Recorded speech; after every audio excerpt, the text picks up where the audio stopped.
Bonjour et bienvenue pour un nouveau voyage avec Pascal Airlines. Beyrouth, la ville des églises et des mosquées côte à côte, une forêt de cèdres millénaires dans un grand cirque montagneux, la grande plaine de la Bekaa au pied de montagnes culminant à 3000 mètres d'altitude, bienvenue au Liban. Décollage de l'aéroport international de Beyrouth, aussi appelé aéroport Rafik Hariri, du nom d'un premier ministre assassiné en 2005. C'est bien, quand on arrive, ça met tout de suite dans l'ambiance. Mais rassurez-vous, vu d'avion, le Liban n'est que beauté. On laisse la politique et l'actualité difficile au niveau du sol. Je vous ai pris le même avion que ma précédente vidéo, à savoir l'Aero Elvira, un petit avion triplace avec une visibilité extraordinaire. Beyrouth est une ville de bord de mer, à peu près au milieu de la côte libanaise. Derrière nous, vers le sud, dans une centaine de kilomètres, on trouverait Israël. Et en continuant tout droit vers le nord, ce qu'on va faire d'ailleurs, dans une centaine de kilomètres, on va trouver la Syrie. Pour l'instant, on va revenir vers le centre-ville de Beyrouth en remontant cette grande avenue qui s'appelle tout simplement la route de l'aéroport. On va prendre un peu vers la gauche pour aller voir la mer de plus près, toujours en remontant vers le centre-ville qui est là-bas au loin. Là, cette grande plage, elle s'appelle Ramlet Al-Baïda. C'est une grande plage publique assez prisée depuis très longtemps des Beyrouthins. Juste après, on voit des avancées dans la Méditerranée. Après une marina moderne, il y a un petit port pittoresque. C'est un des lieux touristiques de la ville, le port du Raouché. Juste après la pointe du port, on va trouver une célébrité naturelle, un rocher percé, rocher Al-Raouché, ce qui signifierait grotte aux pigeons. Malheureusement, il n'est pas bien visible sur le simulateur, mais voici ce à quoi il ressemble en vrai.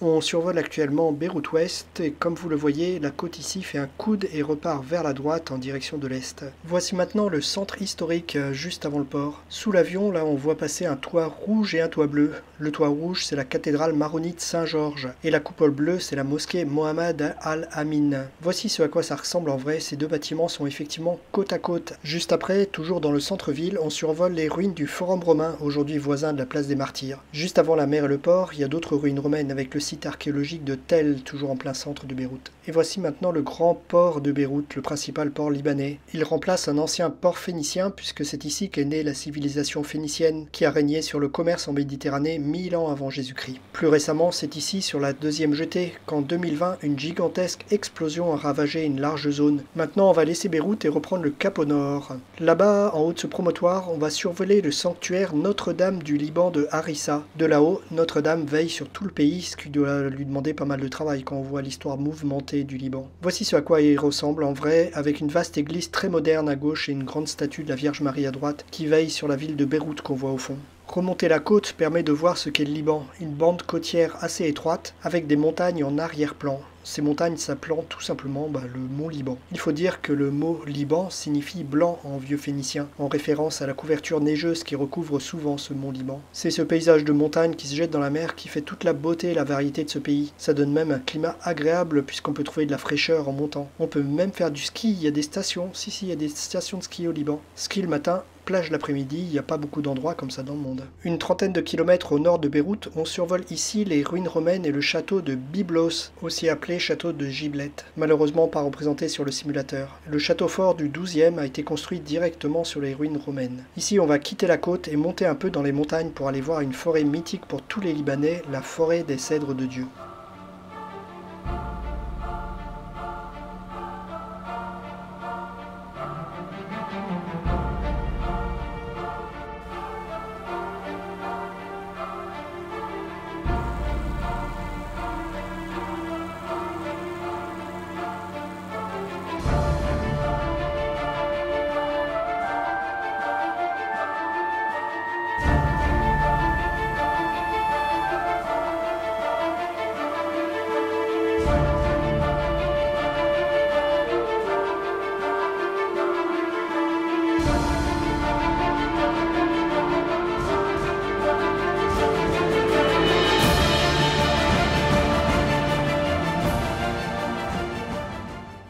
Le cèdre du Liban, c'est un arbre tellement important qu'il apparaît sur le drapeau libanais. Avant, ces cèdres recouvraient une bonne partie de la chaîne du mont Liban. Aujourd'hui, il ne reste que quelques petits îlots, ça et là. La forêt des cèdres de Dieu, c'est ce petit bois là qui apparaît là-bas devant. C'est pas la plus grande zone de cèdres, mais c'est l'endroit où on trouve les plus vieux spécimens, d'où son inscription au patrimoine mondial de l'UNESCO. Sur les 375 arbres de cet îlot, 2 arbres auraient plus de 3000 ans. Une dizaine aurait plus de 1000 ans. Si vous avez planté un cèdre dans votre jardin, rassurez-vous, il vous survivra. Ce bois de cèdre a eu des usages prestigieux. Il a été utilisé pour des sarcophages égyptiens, dans les palais de Mésopotamie. Il a aussi été utilisé pour le plancher, le plafond du temple de Jérusalem, construit par le roi Salomon en 1000 avant Jésus-Christ. On va maintenant revenir vers la côte, la voilà. On continue à la remonter vers le nord, et au loin, cette pointe qui s'avance dans la mer, c'est la ville de Tripoli. Attention à ne pas confondre avec la capitale de la Libye, rien à voir avec cette petite ville libanaise. Son nom vient de l'Antiquité. À l'époque, elle était une grande ville commerçante phénicienne, et ça vient du fait qu'elle était séparée en 3 quartiers commerçants distincts. En grec, la ville, ça se dit polis, 3, ça se dit tri, tout simplement. À gauche dans la mer, on voit toute une série de petites îles, c'est la réserve naturelle des îles du Palmier. C'est une réserve d'oiseaux, en particulier d'oiseaux migrateurs, mais c'est aussi une réserve de lapins.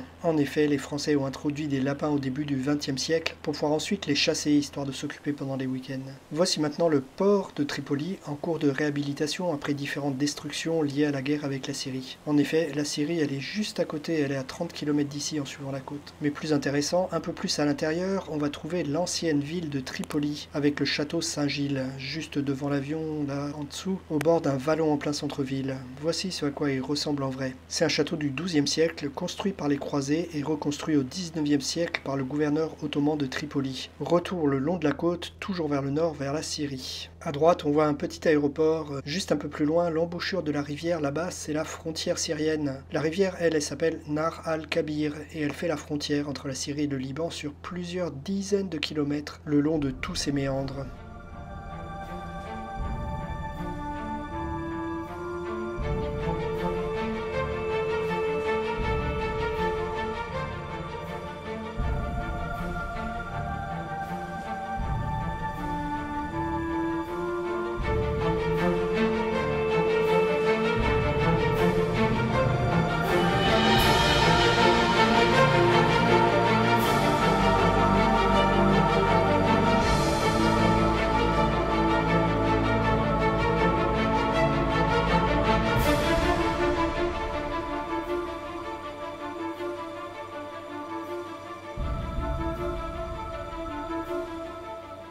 On est maintenant à une cinquantaine de kilomètres de la côte. Sur notre droite, on a le gros massif du mont Liban. On va prendre un peu d'altitude. Là-bas au loin, à droite, c'est le lac de Homs en Syrie. Tout ce paysage au loin sous les nuages, c'est la Syrie. On revoit la côte entre la Syrie et le Liban et on retrouve ce massif du mont Liban qui sépare le Liban de la côte du Liban de la plaine de la Bekaa qui est maintenant juste devant nous. Ce massif du mont Liban, il culmine à 3088 mètres d'altitude, ce qui explique les stations de ski à certains endroits. On ne va pas escalader ce massif avec notre pauvre petit avion, on va plutôt replonger derrière. Voici la grande plaine de la Bekaa. On passe ici au-dessus d'une petite ville, normalement c'est Hermel si je ne me suis pas trompé. Ceci dit, la vue du mont Liban depuis cette plaine est assez impressionnante.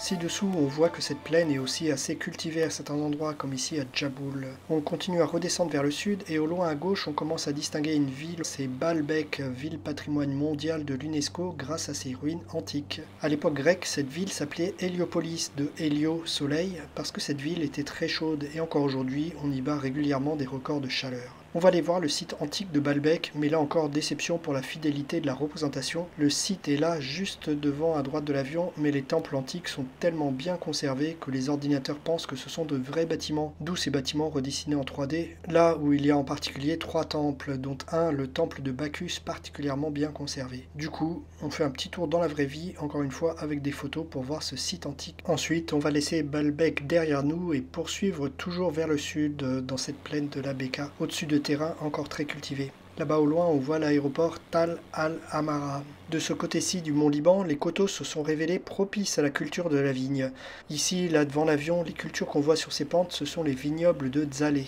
Toujours cap au sud, le simulateur montre des champs de plus en plus verts. Je ne sais pas si c'est vraiment réaliste ou un peu exagéré, mais en tout cas ici, on est dans la région de Bar Elias. Au bout de cette plaine, à gauche, au-delà de la crête, on a la ville de Damas, la capitale de la Syrie. Elle est distante d'à peu près une cinquantaine de kilomètres à vol d'oiseau. C'est comme ça qu'on voit que le Liban est un pays vraiment entouré sur deux côtés par la Syrie, au nord et à l'est. Au sud, le Liban a sa frontière avec Israël, et à l'ouest, le pays est tout simplement limité par la mer Méditerranée, bien sûr. Là-bas, au loin, voici le lac Karaoun, un lac artificiel créé en 1959 grâce au plus grand barrage du Liban. Ce lac est malheureusement aussi un record en termes de pollution des eaux pour différentes raisons. On va maintenant obliquer à droite et quitter la plaine de la Beka pour rejoindre la côte, sachant qu'on est maintenant au sud Liban, proche de la frontière avec Israël. Là-bas, on voit une pointe s'avancer dans la mer, c'est la ville de Tyr. À l'origine, la ville était sur une île séparée du continent par un détroit de 500 à 700 mètres de large. Mais depuis l'Antiquité, ce chenal a été comblé et maintenant la ville est accrochée à la terre. Cette ville est aussi patrimoine de l'UNESCO grâce à ses ruines antiques. Vu d'avion, on voit surtout là-bas les restes d'un grand hippodrome, là sous l'avion, avec cette forme caractéristique des hippodromes romains. Le reste des ruines, il est là-bas au bout de la pointe. Voici d'ailleurs une photo de ce site. C'est ce qui reste de cette ville construite sur une île et maintenant reliée à la terre. On va maintenant remonter la côte libanaise vers le nord et boucler ainsi notre tour de ce petit mais très beau pays. Un pays qui a montré qu'il est possible de vivre ensemble entre chrétiens, druzes, musulmans chiites et musulmans sunnites. Du moins, tant que les autres pays de la région ne viennent pas faire d'ingérence. Tiens, la brume de chaleur est arrivée. On va quand même essayer de retrouver l'aéroport de Beyrouth pour s'y poser. Encore merci d'avoir voyagé sur Pascal Airlines, la seule compagnie qui vous fait voyager en toute sécurité dans une région plutôt instable en ce moment et dangereuse. Mais je vous souhaite un jour de pouvoir aller visiter pour de vrai toutes ces belles villes et voir ces paysages grandioses. Et surtout, tous les Libanais vous le diront, pour eux, le Liban c'est le plus beau pays du monde. A très bientôt sur nos lignes.